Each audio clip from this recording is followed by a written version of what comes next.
Hello student, मैं शंकर कुमार। स्वागत आप सभी का जादूगर मिथ में। ये क्लास 10th का जो है वायरल ऑब्जेक्टिव ये संस्कृत का, यानी 17 फरवरी से आप लोगों का जो है संस्कृत का परीक्षा होने वाला है।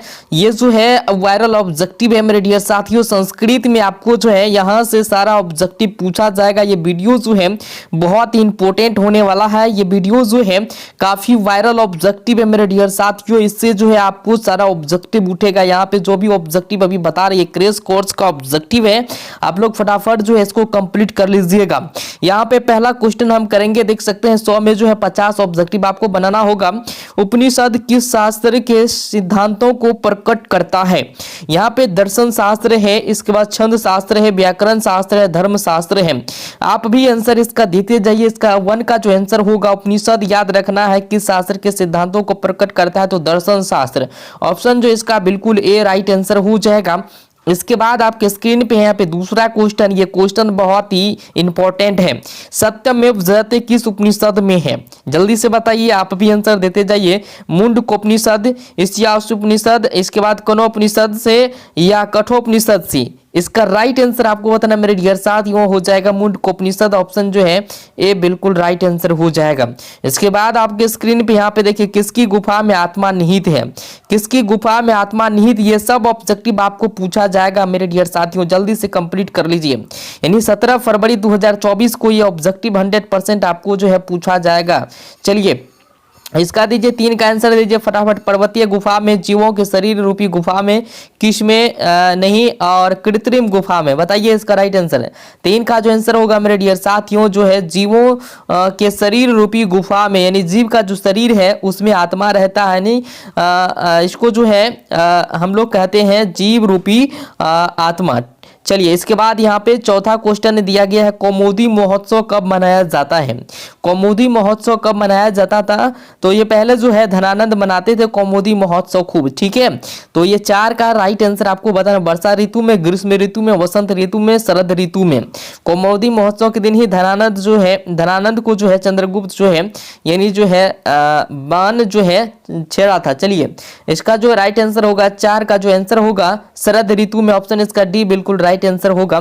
इसके बाद यहाँ पे देख सकते हैं सिखों के 10वें गुरु गोविंद सिंह का जन्म स्थान कहाँ है? बताइए जल्दी से। सिखों के 10वें गुरु गोविंद सिंह का जन्म स्थान कहाँ? पटना में, पूर्णिया में, भोजपुर, दिल्ली? बताइए।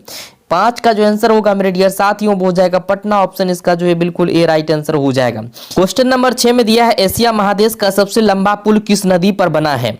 यमुना, ब्रह्मपुत्र, गंगा, सोन? बताइए इसका राइट आंसर। 6 का जो आंसर होगा मेरे डियर साथियों क्या हो जाएगा? गंगा नदी हो जाएगा। ऑप्शन इसका जो है बी बिल्कुल राइट आंसर हो जाएगा। याद रखना ये सब ऑब्जेक्टिव आपको पूछा जाएगा 17 फरवरी को। भूल भुलैया मत रहे, डिजिटल बोर्ड का ही सिर्फ ऑब्जेक्टिव आपको नहीं पूछा जाएगा, ये ऑब्जेक्टिव आपको 100% मेरे डियर साथियों पूछा जाएगा। आपको बता देना चाहते हैं। चलिए 7 में यह मुद्रा राक्षस ग्रंथ में किस शहर की प्राचीनता का संकेत है? मुजफ्फरपुर है, ब्रह्मपुत्र है, इसके बाद भागलपुर है, सोन है? बताइए इसका। 7 का जो आंसर होगा मेरे डियर साथियों ब्रह्मपुत्र हो जाएगा। ऑप्शन इसका बिल्कुल सी राइट आंसर हो जाएगा। इसके बाद आपके स्क्रीन पे यहाँ पे देख सकते हैं अपनी रचना काव्य मीमांसा में पाटलिपुत्र की प्राचीन सरस्वती परंपरा का उल्लेख किसने किया? पतंजलि, वाल्मीकि, पाणिनि, राजशेखर? बताइए इसका राइट आंसर आपको बताना मेरे डियर साथियों। 8 का क्या हो जाएगा आंसर? इसका हो जाएगा राजशेखर। ऑप्शन जो बिल्कुल डी राइट आंसर हो जाएगा। फटाफट जो है शेयर कर दीजिए ताकि सभी बच्चे जो है कंप्लीट कर पाए। इसके बाद आपके स्क्रीन पे यहाँ पे दिया गया है, देख सकते हैं करा शिव और उपासक की संधि क्या होगी? यानी शिव और शिव जोड़ उपावसक की, यानी उपावसक की संधि क्या होगी? तो यहाँ पे इसका राइट आंसर बताना मेरे डियर साथियों। शिव जोड़ उपासक, उपासक, शिवोपासक क्या हो जाएगा? शिवोपासक। 9 का जो आंसर होगा तो शिवोपासक हो जाएगा। ऑप्शन इसका बिल्कुल ए राइट आंसर हो जाएगा।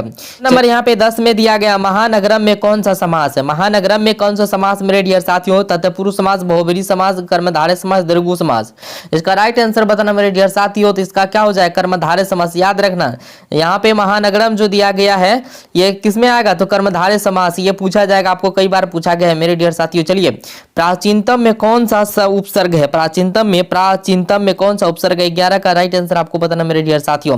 प्राचीनतम, देखिए प्राचीनतम अलग हो जाएगा और प्र जो है अलग है, तो ये प्राचीनतम क्या आ रहा है यहाँ पे? परम। तो ये ऑप्शन इसका बिल्कुल ए राइट आंसर हो जाएगा। ये जो है उपसर्ग में इधर का होता है, ठीक है, इधर का, और जो है प्रत्यय में इधर का होता है, आपको याद रखना। चलिए इसके बाद यहाँ पे दिया गया है सदैव में किन किन वर्णों की संधि हुई है? सदैव, सदैव, सदाजोर एव, सदाजोर एव, तो यहाँ पे क्या आ रहा है? अजोर एव, सदैव, तो इसका राइट आंसर 12 का क्या हो जाएगा मेरे डियर साथियों? सदाजोर एव, आजोर एव, सदैव, तो आजोर एव हो जाएगा ऑप्शन इसका बिल्कुल भी राइट आंसर हो जाएगा। वीणा के योग में कौन सा विभक्ति होती है? वीणा के योग में कौन सी विभक्ति होती है? वीणा। चलिए जल्दी से 13 का जो राइट आंसर होगा मेरे डियर साथियों, तृतीया विभक्ति। वीणा के योग में कौन सा विभक्ति लगता है? तो तृतीया विभक्ति लगता है, ऑप्शन इसका भी बिल्कुल राइट आंसर हो जाएगा। इसके बाद आपके स्क्रीन पे यहाँ पे धारेंत्र मर्म सूत्र का उदाहरण वाक्य कौन है? इनमें से आपको बताना है धारे रुद्र मर्म का जो है सूत्र का उदाहरण वाक्य कौन सा है? बालकाय मोदकम रोजते, इसका जो है जाएगा दिनेश सुरेशाय संत धारयति, ऑप्शन इसका जो है बिल्कुल सी राइट आंसर हो जाएगा। चलिए इसके बाद है 15 में मुनि शब्द की तृतीया बहुवचन का रूप क्या होगा? मुनि शब्द के तृतीया बहुवचन, मुनि शब्द है, ठीक है, तृतीया बहुवचन के रूप में क्या होगा? चलिए जल्दी से बताइए। 15 का जो राइट आंसर होगा मेरे डियर साथियों, मुनि भी हो जाएगा। क्या हो जाएगा? मुनि भी, ऑप्शन इसका जो है डी बिल्कुल राइट आंसर हो जाएगा। चलिए इसके बाद आप कैसे पीबती किस धातु का रूप है? पीबती किस धातु का रूप है मेरे डियर साथियों, बताइए। पीबती जो है किस धातु का रूप है? पा, पत, पठ, पीब, बताइए इसका। 16 का जो आंसर होगा मेरे डियर साथियों पा हो जाएगा। क्या हो जाएगा? पा धातु का जो है ये पीबती रूप है। चलिए इसके बाद आपके स्क्रीन पे यहाँ पे दिया गया है साधो किस विभक्ति का रूप है? साधो, साधो जो है किस विभक्ति का रूप है मेरे डियर साथियों, जल्दी से बताइए। पंचमी विभक्ति, सप्तमी विभक्ति, द्वितीय विभक्ति और चतुर्थी विभक्ति, बताइए साधो किस विभक्ति का रूप है? 17 का जो आंसर होगा मेरे डियर साथियों सप्तमी विभक्ति, याद रखना साधो सप्तमी विभक्ति है। चलिए इसके बाद आपके स्क्रीन पे यहाँ पे अस जो है धातु के लट लकार का रूप कौन सा है? लिट लकार और लट लकार ये पूछता है अक्सर, जल्दी से बताइए। अस धातु के लट लकार का रूप कौन सा है? आसित है, भविष्यति है, अस्तु है, अस्ति है, बताइए। 18 का जो आंसर होगा मेरे डियर साथियों अस्ति हो जाएगा। ये क्या है? यानी अस का जो है धातु के लट लकार का रूप है अस्ति। चलिए वनिता में कौन सा स्त्री प्रत्यय है? वनिता, टाप, डाप और चाकप व हलंत, इसके बाद क्या हो जाएगा? ऑप्शन इसका चाप हो जाएगा, ऑप्शन इसका बिल्कुल भी राइट आंसर हो जाएगा। इसके बाद यहाँ पे दिया गया है हन जोर कतबा से कौन सा शब्द बनेगा? हन जोर कतबा से कौन सा शब्द बनेगा मेरे डियर साथी? हतबा, राइट आंसर होगा मेरे डियर साथियों क्या हो जाएगा? हतवा हो जाएगा। याद रखा हन जोर कतवा से कौन सा शब्द बनेगा? हतवा बनेगा। चलिए ये ऑब्जेक्टिव आपको जो है 100% पूछा जाएगा मेरे डियर साथियों। टोटल ऑब्जेक्टिव आपको कंप्लीट कर लेना है। 21 में दिया गया मूल जोर ठक से कौन सा पद बनेगा? तो मोलिका, मोलिका, मुलका, मूली, बताइए मूल जोर ठक से कौन सा शब्द बनेगा मेरे डियर साथियों? तो 21 का जो राइट आंसर होगा वो मोलिका हो जाएगा, ऑप्शन इसका जो ए राइट आंसर हो जाएगा। इसके बाद आपके स्क्रीन पे है 22 नंबर में लोट लकार उत्तम पुरुष एक वचन का रूप कौन सा है? बताइए लोट लकार उत्तम पुरुष एक वचन का रूप कौन सा मेरे डियर साथियों? लपति है, इसके मोलिका है, मुलका है, मूली है, बताइए इसका राइट आंसर क्या होगा? 22 का जो आंसर होगा मेरे डियर साथियों मोलिका हो जाएगा, ऑप्शन इसका सी बिल्कुल राइट आंसर हो जाएगा। इसके बाद आपके स्क्रीन पे यहाँ पे लोट लकार उत्तम पुरुष एक वचन का रूप कौन सा है? बताइए जल्दी से। लोट लकार उत्तम पुरुष एक वचन का रूप कौन सा मेरे डियर साथियों? तपती है, तपानी है, तपस्यति है, अतपत है, बताइए इसका राइट आंसर क्या होगा? 22 का जो आंसर होगा मेरे डियर साथियों क्या हो जाएगा? तपानी हो जाएगा, ऑप्शन इसका सी बिल्कुल राइट आंसर हो जाएगा। इसके बाद आपके स्क्रीन पे यहाँ पे पीतम इस पद का प्रकृति प्रत्यय क्या होगा? यहाँ पे क्या पीतम इस पद का प्रकृति प्रत्यय क्या होगा मेरे डियर साथियों? पाज और सत्री, पाज और सानच, पाज और कतबतु, इसके बाद पाज और कत, बताइए।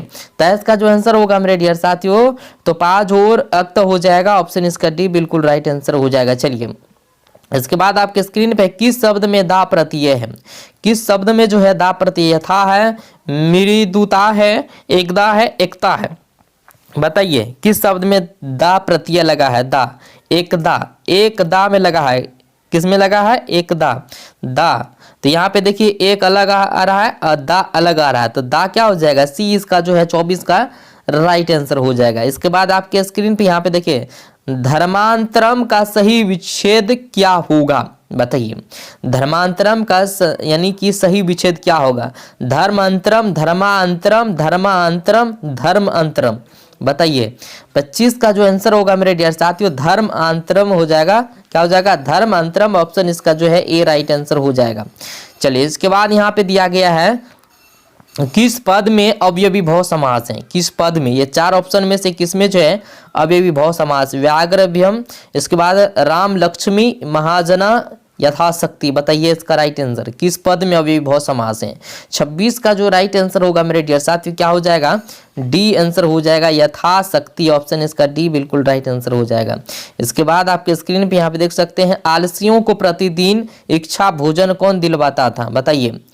आलसियों को प्रतिदिन इच्छा भोजन कौन दिलवाता था, विद्यापति, बुरेश्वर, आलस कथा का कर्मचारी, मिथिला का राजा, बताइए। ये चैप्टर आप पढ़े होंगे आलस कथा के बारे में। 27 का जो आंसर होगा मेरे डियर साथियों क्या हो जाएगा, बुरेश्वर करवाता था, बुरेश्वर यानी मंत्री, ठीक है। चलिए इसके बाद आपके स्क्रीन पे यहाँ पे दिया गया है तर्कते यदस्मिनी गृहे अग्निलवस्ती आलस कथा पाठ में यह किसकी उक्ति है, पहले आलसी की, दूसरे आलसी की, तीसरे आलसी की, चौथे आलसी की, मेरे डियर साथी बताइए। आंसर हो जाएगा सी, ऑप्शन इसका सही हो जाएगा। चलिए इसके बाद आपके स्क्रीन पे है स्त्रियों का रक्षा जो है कौन है, स्त्रियों का रक्षक कौन है, पति है, पुत्र है, पिता है, भाई है। स्त्रियों का रक्षक कौन होता है, बताइए जल्दी से। 29 का जो आंसर होगा मेरे डियर साथियों इसका हो जाएगा पति। स्त्री का रक्षक कौन होता है, पति होता है। चलिए ये जो है ऑब्जेक्टिव आपको 100% पूछा जाएगा। अगर आप पीडीएफ लेना चाहते हैं तो पीडीएफ के लिए आपको टेलीग्राम ज्वाइन करना है। क्या करना है, टेलीग्राम ज्वाइन करना है। टेलीग्राम का नाम है जादूगर मैथ्स, जादूगर मैथ्स जो आपको सर्च करना है टेलीग्राम में जाकर के और आपको जो है आसानी से खुल जाएगा और ज्वाइन कीजिए। बिहार बोर्ड में सबसे पहले जो है वायरल क्वेश्चन पाने के लिए ये ऑब्जेक्टिव ही जो है पूछा जाएगा, जो ऑब्जेक्टिव हम बताएं आपको।